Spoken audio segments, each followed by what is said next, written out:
নমস্কার, আমি Sourav Mukherjee, the creator of your trustworthy education channel সৌর শিক্ষা।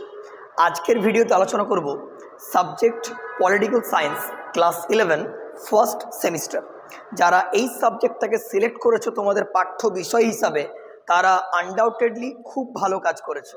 কারণ আমাদের রাষ্ট্রকে নিয়ে জানতে গেলে এই সাবজেক্টটা অতি অবশ্যই আর্টস অর্থাৎ কলা বিভাগের একটি গুরুত্বপূর্ণ সাবজেক্ট হিসাবে কিন্তু অঙ্গীকার রাখে।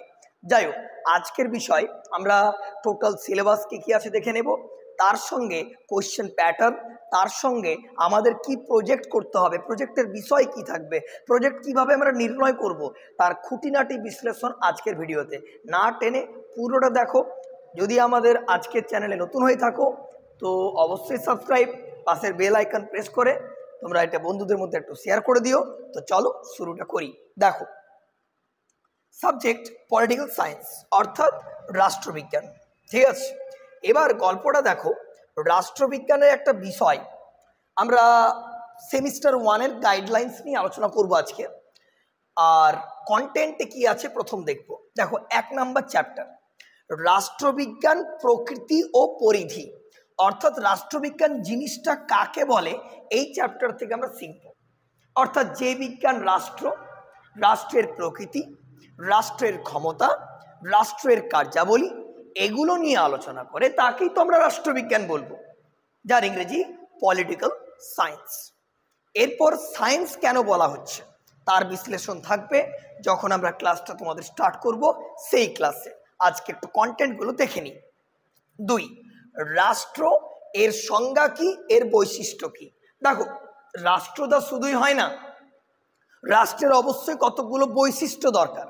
যেমন জনসমষ্টি থাকবে, নির্দিষ্ট ভূখণ্ড, সরকার থাকবে, সার্বভৌমিকতা অর্থাৎ সুপ্রিম পাওয়ার, চূড়ান্ত ক্ষমতা থাকবে। তাই তো এই বৈশিষ্ট্যগুলো যার মধ্যে থাকবে তাকেই তো আমরা রাষ্ট্র বলে ডাকবো, তাই না? বেশ, 3 নাম্বার চ্যাপ্টার পড়বো আমরা নাগরিকতা অর্থাৎ সিটিজেনশিপ, খুব গুরুত্বপূর্ণ অধ্যায়। 4 নাম্বার পড়বো আমরা সংবিধান অর্থাৎ ভারতের সংবিধান, ইন্ডিয়ান কনস্টিটিউশন। এর ওপর অবশ্য একটা আমাদের ভিডিও করা আছে, তার লিঙ্ক আমরা ডেসক্রিপশন বক্সে দিয়ে রাখছি।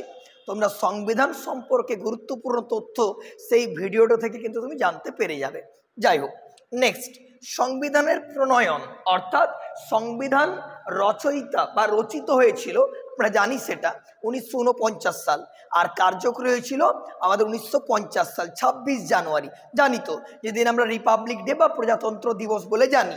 যাই হোক, নেক্সট সংবিধানের বৈশিষ্ট্য কি কি। অবশ্যই ইন্ডিয়ান কনস্টিটিউশনের বিশেষ কতগুলো ক্যারেক্টারিস্টিক্স রয়েছে, সেই ক্যারেক্টারিস্টিক্সগুলো সম্পর্কে আমাদের ডিটেলসও জানতে হবে।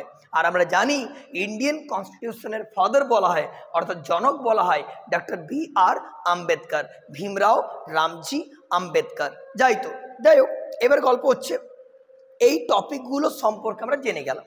এরপর আমাদের টোটাল যেটা আমাদের পরীক্ষা হবে সেই পরীক্ষাটা কিন্তু ভার্সনটা হচ্ছে MCQ অর্থাৎ মাল্টিপল চয়েস কোশ্চেন্স, এবং এটার ফুল মার্কস কত না, এটার ফুল মার্কস হচ্ছে আমাদের 50, অর্থাৎ 40 আমাদের তোমার এক্সাম রয়েছে আর 10 মার্কস রয়েছে একটা প্র্যাকটিক্যাল অর্থাৎ প্রজেক্ট।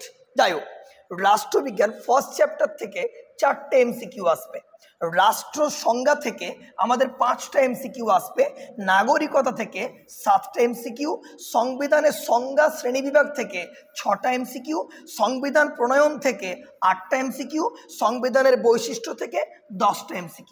সর্বমোট নাম্বার হয়ে গেল কত না 40 মার্কস। আশা করব প্যাটার্নটা বুঝতে পারলাম। টোটালটা MCQ মাল্টিপল চয়েস কোশ্চেন্স।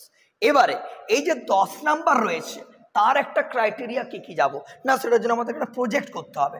এই যে প্রজেক্ট, এবারে প্রজেক্টের কি কি বিষয় থাকবে। দেখো, 3টে বিষয় রয়েছে। একটা রোল অফ মিডিয়া, 2 নাম্বার রয়েছে রাইট টু এডুকেশন, আর 3 number fundamental rights in the Indian constitution অর্থাৎ ভারতীয় সংবিধানের মৌলিক অধিকার নিয়ে একটা করতে হবে, আচ্ছা শিক্ষার অধিকার নিয়ে করতে হবে, আর রোল অফ মিডিয়ার নিয়ে করতে হবে। এই 3টের মধ্যে প্রজেক্ট তোমাদের রেসপেক্টিভ স্কুল থেকে প্রোভাইড করবে, সেটা কিন্তু আমরাই তোমাদের গাইডলাইন্স বা প্রোভাইড কিন্তু করে দেব যে আমরা প্রজেক্টটা কিভাবে কিন্তু করব। যাই হোক, এই টোটাল বিষয়টা আমরা গাইডলাইন্স তোমাকে দেব। মোটামুটি 5 মাস ধরে নাও, তাহলে তোমাদের পরীক্ষাটা অ্যাপ্রক্সিমেটলি সেপ্টেম্বর মাসে হবে। তো 5 মাসের ফুল গাইডেন্স থাকবে। আমাদের কি কি পাবে তুমি দেখো, টেক্সট অ্যানালিসিস পাবে 1 নাম্বার। 2 নাম্বার আমাদের যে রেসপেক্টিভ কোশ্চেনগুলো হবে, কিন্তু সাজেশন ভিত্তিক নোটস সেটা তো থাকবেই। তার সঙ্গে থাকবে যে পড়বো কিভাবে, কারণ এমসিকিউ তো, আর এমসিকিউটা ফ্ল্যাট কোশ্চেন দেবে না, তোমাদের এমসিকিউটা বিভিন্ন টাইপের ঘোরালো কোশ্চেন থাকবে। সেই সমস্ত রকমের গাইডলাইন্স প্রোভাইড করব। যারা চাইছো আমাদের একাডেমিতে এই সাবজেক্টের ওপর তোমরা গাইডলাইন্স নেবে, শুধুমাত্র এই সাবজেক্টেই নয়, আমাদের আর্টস গ্রুপের সকল বিষয়ের যথাযথ গাইডলাইন্স আমরা দিয়ে থাকি। অবশ্যই তোমরা যারা চাইছো একাডেমিতে অ্যাডমিশন নিতে, তারা স্ক্রিনে যে হোয়াটসঅ্যাপ নাম্বার উঠছে তাতে কল বা মেসেজ করে অ্যাডমিশন নিতেই পারো। আজকে এই অবধি, খুব শীঘ্র দেখা হবে তোমার সঙ্গে নেক্সট ভিডিও নিয়ে। টাটা, ভালো থেকো।